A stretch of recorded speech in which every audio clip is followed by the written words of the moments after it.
üllatusteks valmis. Coolbet. Tere tulemast tagasi eksootilise reisisarja Seiklus Hiinas viimasesse 8. episoodi.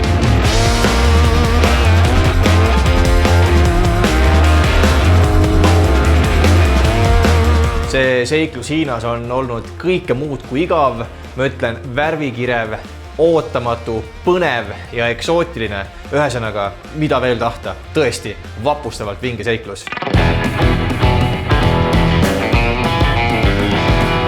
Eelmises saates võtsime luubi alla Hiina ehitussektori, mis, olgem ausad, osutus silmi avavaks nagu harja alla jäänud varvas. Ma olen elu jooksul ikkagi omajagu reisinud, näinud nii üht kui teist erinevaid insener-tehnilisi lahendusi, aga teate, mida ma näinud ei ole? Bambuspuidust ehitustellinguid. Kohati tundub see tegelikult ju täiesti mõistetav, aga siis jällegi mingi hetk hakkab aju nagu tõrkuma, et see ei ole normaalne. No ühesõnagi siuke kahetised tunded. Kes oleks osanud arvata, et bambus on pikas plaanis isegi vastupidavam ja turvalisem kui metallist telling. Aga noh, see on Hiina. Üllatused on siin osa igapäevaelust.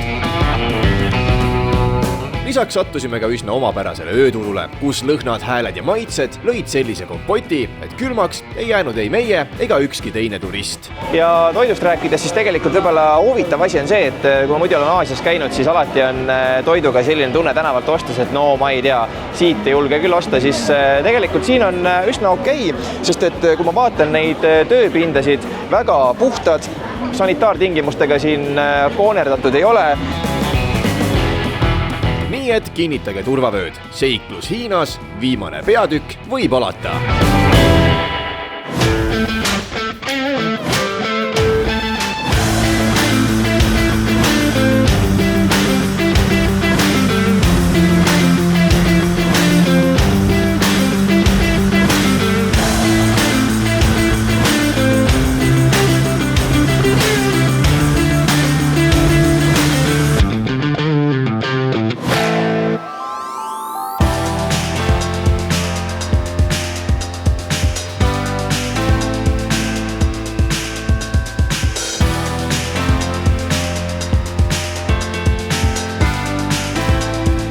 Täpselt 8 nädalat tagasi algas minu suur seiklus Hiinas ja kui aus olla, siis polnud mul õrna aimugi, mis mind ees ootab. Minu varasem kokkupuude Hiinaga on pigem olnud minimaalne. Peamiselt on jäänud kõrvu siis lääne meediast erinevad uudised, kuidas Hiina on teinud üht koma teist ja loomulikult Hiinas elavad inimesed, nad elavad ju pühas vangistuses.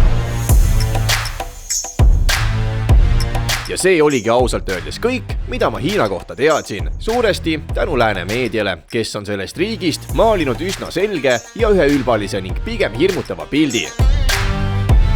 Tegelikkus oli ka hoopis teistsugune. Igapäevaelu on siin, üsna sarnane sellega, mida tunneme ka Euroopas. Põnev, kaootiline ja inimesed üllatavalt soojad, abivalmid, uudishimulikud ja võõramaalastele avatud. Kui nüüd midagi negatiivset välja peaks tooma, siis võib-olla esimese asjana meenub see, et Euroopa või Eesti Visa, Mastercardid Hiina rahandussüsteemi ehk siis pangandussüsteemiga ei ühti.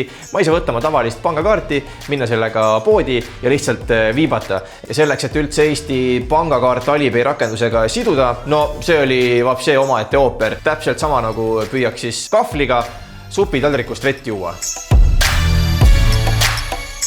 Alipay, see pole mingi uus Pokemoni tegelane, vaid rakendus, millega siin kõik arveldavad. Kui meie viipame kaarti vastu terminali, siis siin skännid telefoni kaameraga QR-koodi ja voila, raha on läinud. Ja mitte ainult poes, samamoodi makstakse ka kommunaale, elektrit ning isegi arstil käigu eest. Eks loomulikult saab ka sularahaga, ei ole mingit küsimust, aga olgem ausad, kes täna digiajastul tuleb sellele, et üldse sularaha kaasas kanda. Ma ütlen ausalt, ma olen oma viimased reisid suutnud, ütleme nii, et läbi viia selliselt, et ma pole pidanud Eestis koha peal raha vahetama. Enamuse sellisest cashist olen ma siis haaranud kas koha pealt või siis enamasti kasutada ikkagi digimakselahendusi, aga näed, õppige minu vigadest. Kui lähete Hiina, siis võtke natukene ikkagi krõbisevad kaasa.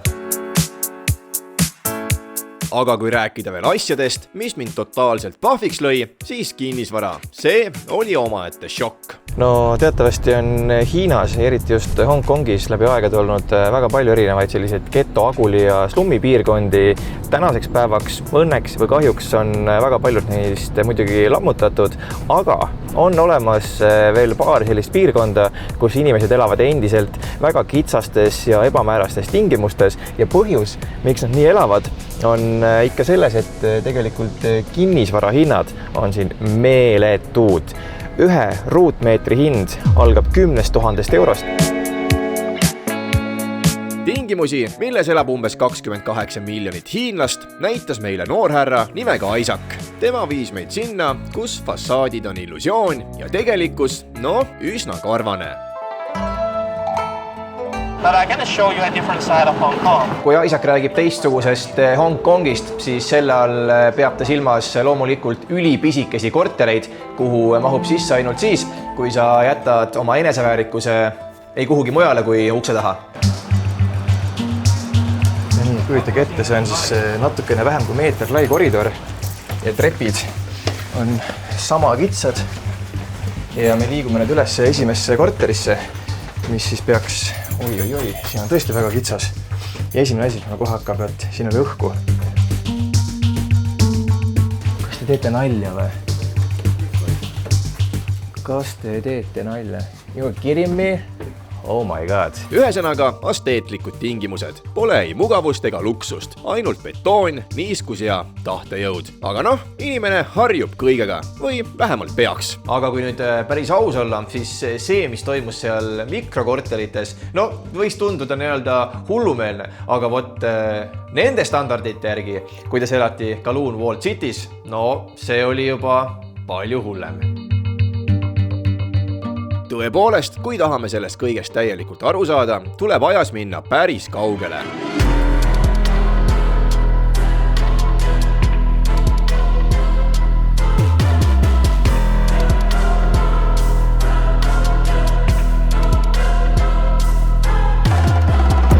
On aasta 1987 ja siin on Kowloon Walled City, maailma kõige tihedamalt asustatud koht. Betoonist monstrum, mille sees ei eksisteeri ei päevavalgust ega privaatsust. Üle 30 000 inimese elab siia kokku pressituna. Sein vastu seina ja hingamine üle õla. Ja valitsuse asemel kehtivad siin kogukonna reeglid.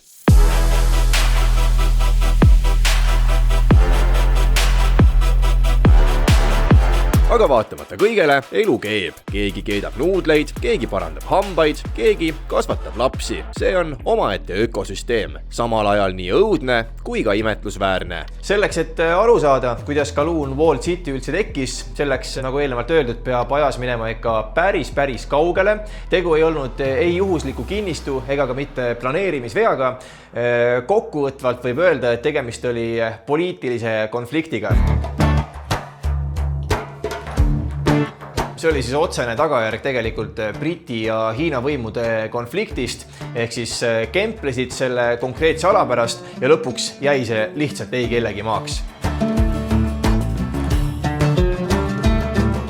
Algselt oli see hoopis kindlus, mille ehitasid Qing-dünastia sõdurid. Hiljem jäi see ala kahe maailmavaate vahele. Hiina tahtis, britid ei viitsinud ja just siis sai Kowloonis see, mida keegi polnud planeerinud, aga keegi ei suutnud ka seda peatada.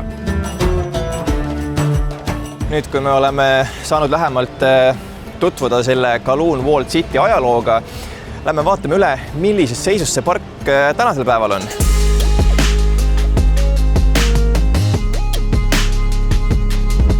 Ja siin on näha selle Kowloon Walled City müüri ja see müür on siis tõesti väga massiivne.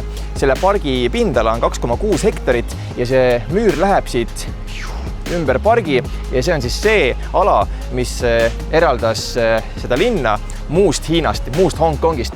Milline see park täna välja näeb, me läheme kohe seest vaatame, aga siin on näha, et see müür paned käe peale ja tunned, kuidas ta hakkab oma lugu rääkima.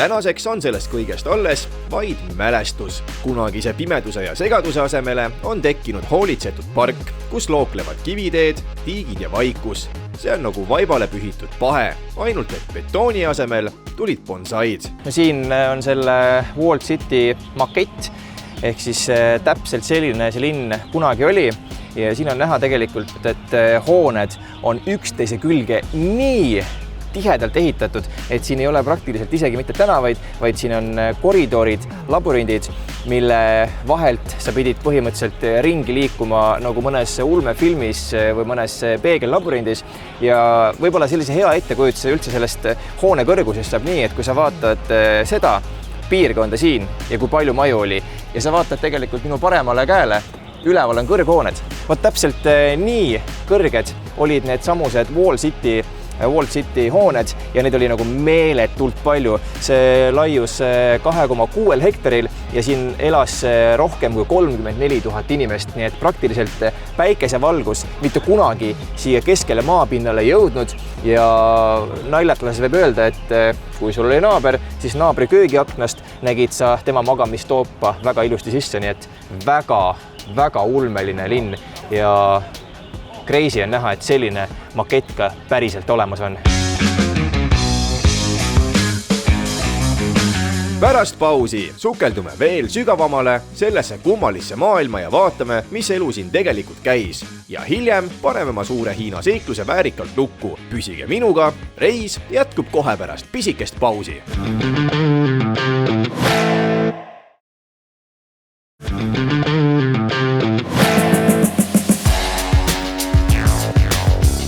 Tulemast tagasi. Seiklus jätkub. Enne pausi rääkisime sellest, kuidas Kowloon üldse tekkis. Ja kui aus olla, siis see 2,6 hektaril laiuv 34 000 elanikuga betoonkarp oli ikka täielik segasuma suvila. Ei algust, ei lõppu, ainult elu. No see, kui tihedalt see sipelgapesa omal ajal kokku pakitud oli, no see on täiesti vaatamisväärsus omaette ja naljatades võib öelda, et isegi mõni lift, mis sõitis kuskil kõrghoones, oli tunduvalt suurem kui Kowloon Walled City mõni korter. Kui Kowloon polnud teie jaoks juba niigi sürreaalne, siis lisame siia veel ühe kihi. Nimelt lendasid üle linna madallennul reisilennukid, otse Kai-Taki lennuväljale. Nii madalalt, et lennuki aknalt võis näha, mida keegi oma rõdul õhtusöögiks keetis. Fotograafide määre kunenägu, kohalikele, aga igapäevane närvikõdi. No need koridorid siin on lihtsalt nii tihedad ja muuseas tänava nimesid, silte, viiteid, null. Sellel rajoonil ei olnud ja mina ise ütleksin naljatades, et kui sel ajal oleks GPS olnud olemas või GPS toiminud, siis sellel GPS-süsteemil oleks olnud tunduvalt rohkem tööd kui taksojuhil reede õhtul vanalinnas. Nii et jah, siit vaadates päris hull. Ma ei tea, mismoodi see prügi oli siin üldse lahendatud või prügi nii-öelda äraviimine, kogumine, sest et siin ju praktiliselt ruumi üldse ei olnud. Ja ruumi sai ainult nii, kui ehitati katustele korruseid juurde ja isegi siin on teada sellised olukorrad, kui inimesed käisid sõpradel külas ja kasutasid külla minemiseks katuseid, hüppasid ühelt katuselt teisele. Kui inimesed mõtlevad Kowloon Walled City peale, siis ma võin mürki võtta selle peale, et tegelikult enamus meist ei mõista seda, kui hull elu seal tegelikult oli. Ja need elamispaigad, korterid, jah, need olid olemas, aga tegu oli lihtsalt sellise paigaga, kuhu sa lähed, lihtsalt pargid end ära, sa saad öö veeta, aga tegelikult see ei olnud mitte midagi muud enamat kui lihtsalt üks jube sipelgapesa. Korterid keskmiselt 20 ruutmeetrit suured, jagamiseks tervele perele, aknata, ventilatsioonita ja juhtmed rippumas nagu jõulukaunistused. Sanitaartingimused, üks WC korruse peale. Kriminaalstatistika praktiliselt olematu, sest kes see ikka kriminaalide tegevust raporteerima hakkab. Oli ju olukord siin nii hull, et isegi politsei ei tahtnud siia tulla. Aga ühel hetkel kasvas see linn, organism lihtsalt nii suureks ja kontrollimatuks, et midagi teha ei ole, ta leidis oma kurva lõpu. 1990ndate alguses sai linnale saatuslikuks tema enda olemasolu. Hongkong ei tahtnud enam endale sellist betoonist häbiplekki. 1993. aastal algas väljatõstmine. 2000 perekonda asustati ümber. Mõni pettus, mõni rõõmustas, aga mis põhiline, lõpp tuli. 1994. aastal kadus viimane betoonplokk ja koos sellega kogu Kowloon Walled City müstika. Selle asemele tekkis rohi, puud ja rahu, justkui oleks see kõik kaos lihtsalt vaiba alla pühitud. Kui nüüd tagantjärele kogu seda Kowloon Walled City lugu vaadata, siis ühtviisi oli see traagiline, teisest küljest oli see selline südamlik, nii et kahe otsaga asi. Väljast vaadates nägi välja see nagu totaalne põrgu, aga samas me peame nentima fakti, et väga paljude jaoks oli see ikkagi kodu, kus kasvati üles, kus möödus nende lapsepõlv, nii et tegelikult ei saa öelda ka otseselt midagi halba. Tegu oli lihtsalt asjade kokkulangevuse tõttu tekkinud paigaga. Ja paratamatu kogu selle asja juures oli see, et tegelikult selles kogukonnas ei olnud ei privaatsust, ei turvalisust, seal lihtsalt eksisteeriti. Ja selle teema lõpetuseks saamegi öelda, Kowloon ei olnud lihtsalt linnaosa, see oli sümptom. Ajaloo, poliitika ja inimlikkuse ristumiskoht. Ei hea ega halb, lihtsalt olemas. Ja ehk just seetõttu vääribki ta mälestamist.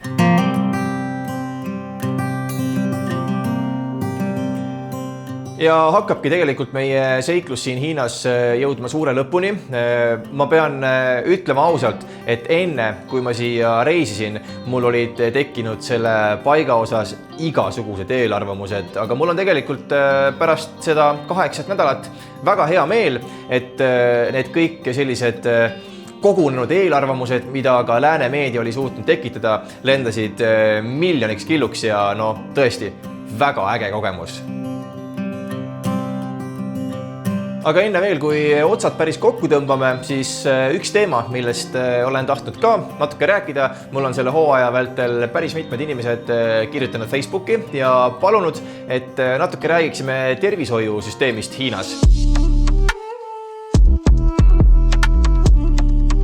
Hiina tervishoiusüsteem on, massiivne. Avalikud haiglad on triiki täis, arstid töötavad nagu robotid ja inimesed maksavad hea meelega, et pääseda sellest kaosest eraarstide vastuvõtule. Traditsiooniline Hiina meditsiin elab siin kõrvuti kirurgiaga. Samas haiglas saab lasta teha nii pimesoole operatsiooni kui ka kuppusid seljale tõmmata. Erinevalt Euroopast ei kata kindlustus siin alati kõike.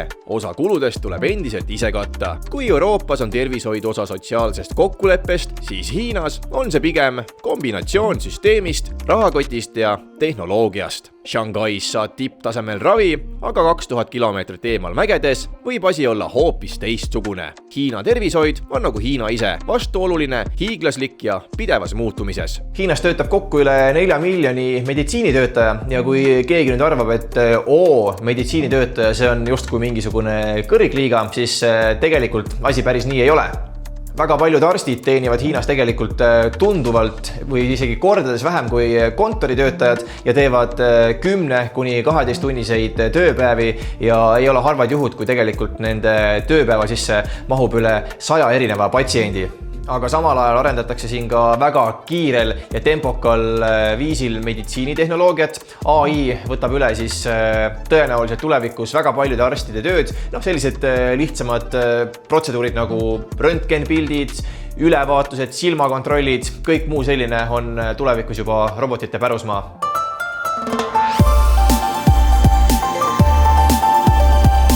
Kui mõelda möödunud nädalatele, siis üks koht jäi mulle eriti hinge. Taiyou kaluriküla. Taiyou on nagu ajamasin. Hongkongi kiirus jääb selja taha ja elu kulgeb mööda kanaleid, vaiadel majade ja lõhnade vahel. Traditsioon ja turism kõnnivad siin käsikäes. Vana kalurielu ei kao, isegi kui seda filmitakse täna droonidega. Kaameraid on rohkem kui võrke, turiste rohkem kui kalureid. Aga siiski midagi on jäänud, midagi vaikset ja väärikat, mis ei allu ajale ega arengukavale.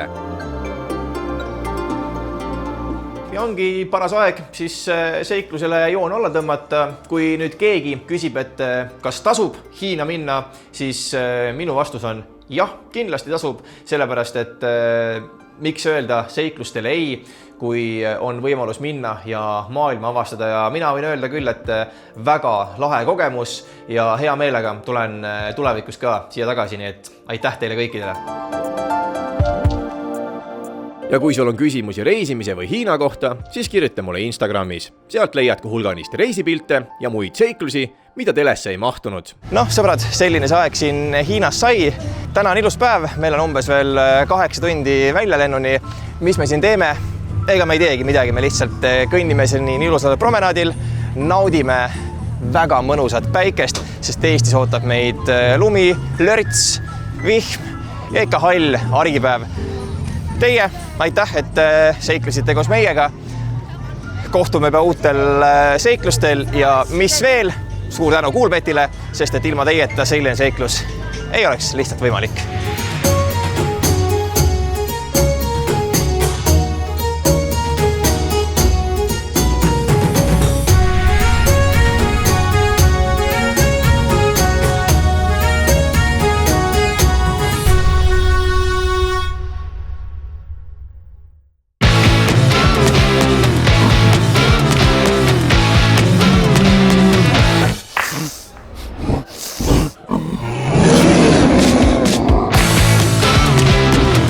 Üllatusteks valmis. Coolbet.